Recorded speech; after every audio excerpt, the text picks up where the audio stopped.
In Woosnam on the 16th end, this for a birdie 3. He's 2 up. Well, it's a concession for 4, but Seve's just got that 4 feet or so to grab one back, and well, you know he's not going to give anything up easily.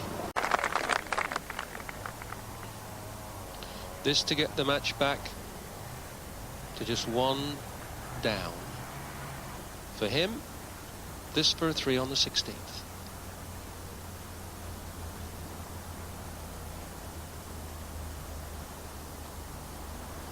All right. 1 down with 2 to play. Seve Ballesteros, Ian Woosnam. 17th tee. Ian Woosnam.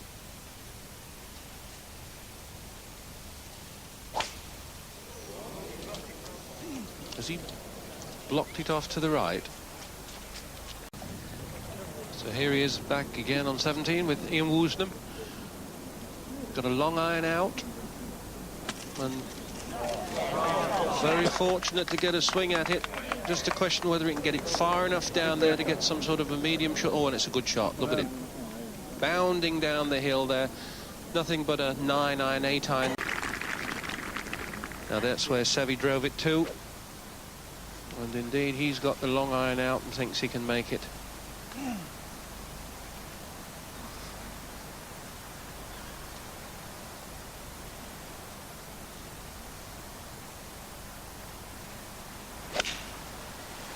Beautiful rhythm there.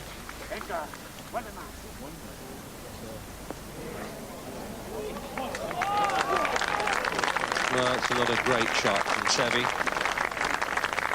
Super shot, just stays off the right edge of the green and definitely in the driver's seat on this hole. But 1 down for an eagle for Seve, this for a win.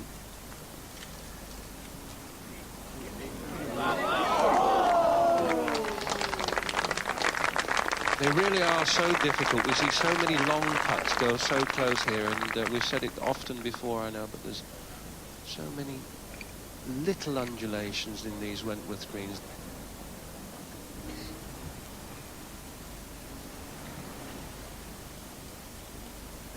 All important, this putt then for Ian Woosnam. This for a birdie 4, this to stay 1 up.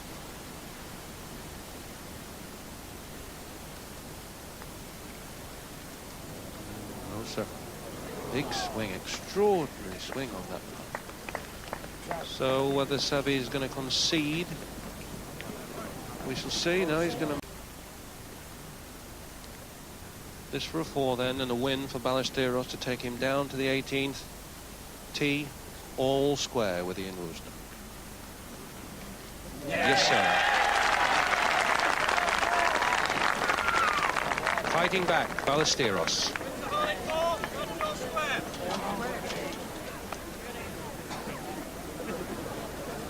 So the crowd moving away down the hill to the 18th. So Seve on the 18th, and finally, with 1 hole to go, he's squared the match. He's been down all afternoon.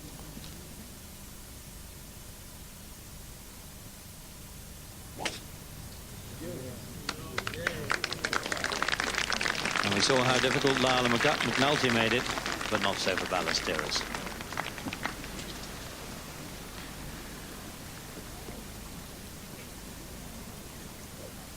And of course, that tee shot makes it all the harder for Woosnam.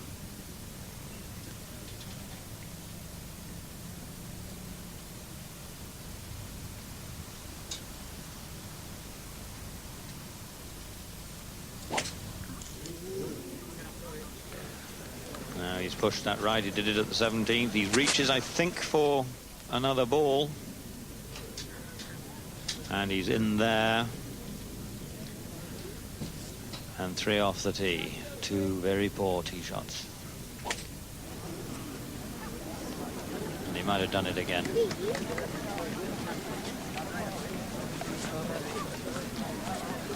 And in exactly the same place. But that one's come out. There it is, but that's 3. So Woosnam, just the odd sign of frailty right at the end of a day in which he's played some of the very best golf.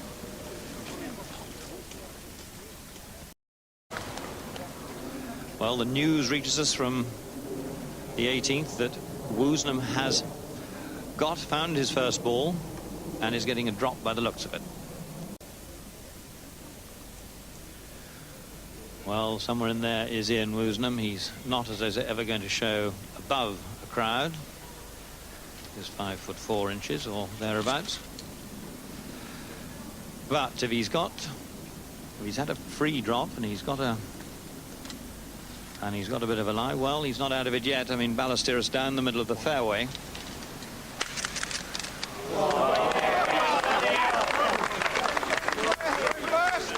He's played out.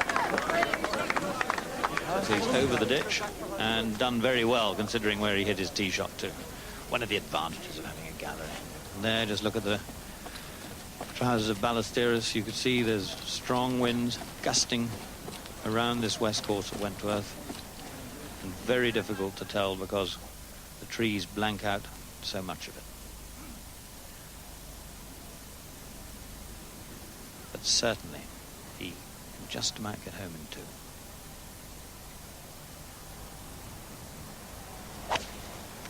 But not with that. Quick hit from the top, trees, and he's in there, behind the gallery. And again, well, the excitement, the nerves, the tension, the drama of match play. And it really does examine these golfers in a way perhaps we never see during the season in the 72-hole medals. They very rarely show the pressure in the way that they show it year after year in this World Match Play Championship. Seve's ball, and he's in there. Very unattractive country, and we pan back, we'll see what he's got to do. Looks as though A, he's got a clear swing, and B, a sight of the pin. So he, I think, honours even down this 18th. Woosnam certainly had, well, a lot of luck, because he certainly carved his tee shot well in the trees and able to get here in two, however he managed it. I like the way he played that. Oh, I say, what a moment.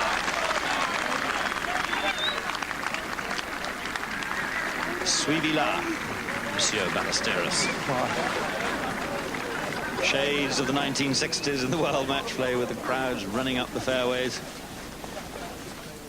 And that's the excitement that this great championship engenders. Match due to control. Can you ask the chief referee to attend the 18th hole, please? And a slight divergence of opinion now. Andy McPhee, tournament director, says that is where he should drop, but Seve says that's not good enough, that's wet.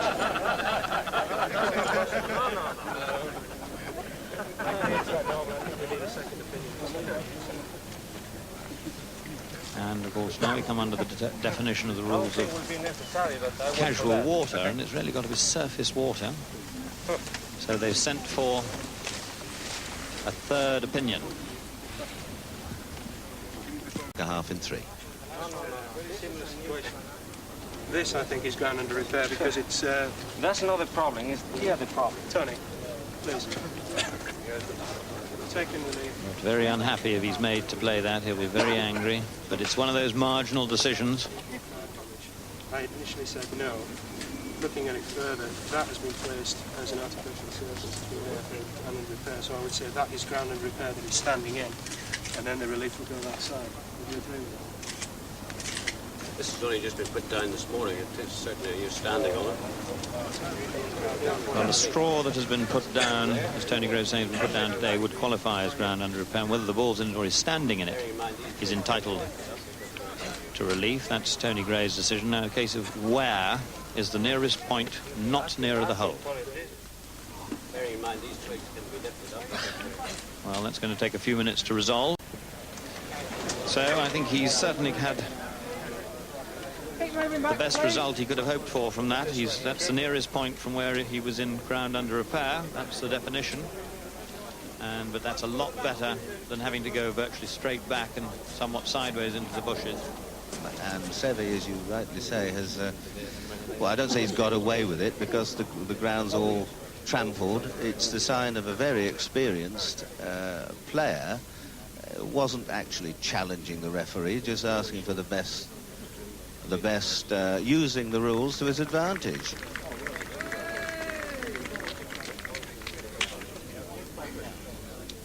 Sandy.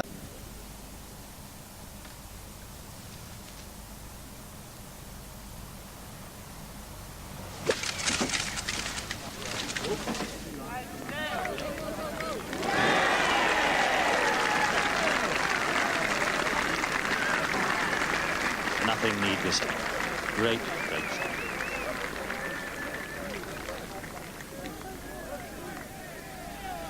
So, whatever the rights and wrongs of the situation, both are almost equidistant away in 3 shots. Over there.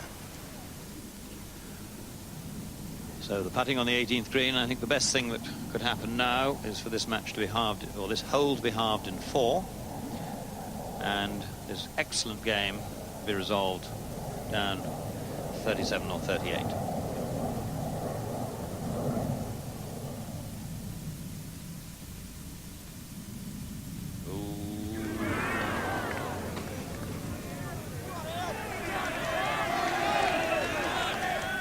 It's a 5. And Woosnam, as he did last night against Faldo, has a putt of very similar length to win the match.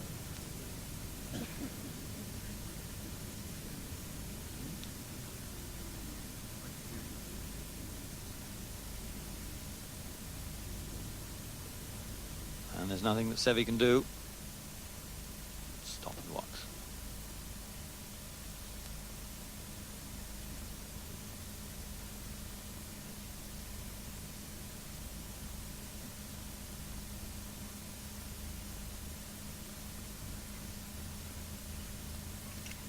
It's there. It's there.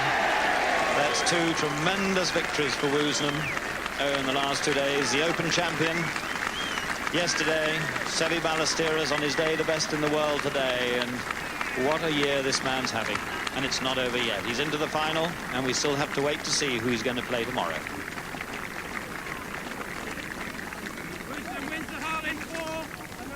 The first of our finalists has come up here on our rostrum by the 18th green in Woosnam. Congratulations. Thanks. You do like these tight matches, don't you? Yeah, it's 2 putts I've had to hole on the last green to win, and I can tell you, Harry, I was shaking there. But that was exceptional, that hole, wasn't it? Because the pressure was really beginning to tell coming down there for both of you, wasn't it? That's right, you know, 3 up with 5 to go, 6 to go, and I thought, you know, I'm doing all right, and then Seve made a birdie, and I missed a short putted. But then he came back and made 2 lovely birdies, and I had a bad drive off the 18th and thought it was all over then, but came down nicely and had a good 1 iron and a good 8 iron to 6 feet. That was a terrific shot, your 3rd shot. Wonderful shot. Thank you. The wind was into my face just before I was going to hit it, and then I got off it, and I thought I got too much club, and then I just hit a little soft one and it came up perfect. Why was the drive so wayward? I mean, was it just the pressure of it and you let it go, or what? Not necessarily. The wind's off right to left, and that tree is growing out quite big now, and you try to get it up the side of the tree, and I just got a little bit low. I didn't get high enough, and I caught the tree, just tipped it. Now, what about all that business with Seve there and the drop? Did you follow what was going on there? Yeah, what happened, I landed on where the people have been walking on my drive, and I got a drop. And when Seve dropped his ball, he thought he should have a drop, but Andy McPhee said it wasn't bad enough to get a drop, and he had a second opinion, and he got a drop. It was apparently ground under repair because they'd thrown straw down this morning to try to dry it up better. That's right, yeah. I went over, and Andy said he wasn't getting a drop, and I just walked away. I mean, after all that, he played a wonderful shot, didn't he? I must admit, I didn't think he was going to miss that putt. I didn't look again. You wouldn't have fancied going down the 37th and the 38th, eh? If you'd have held that... You'd have had to. I'd had to hold that. I would have had to gone down. I wouldn't have mind going down the 37th then. Right. The other match is down the 3rd extra hole now, Ian.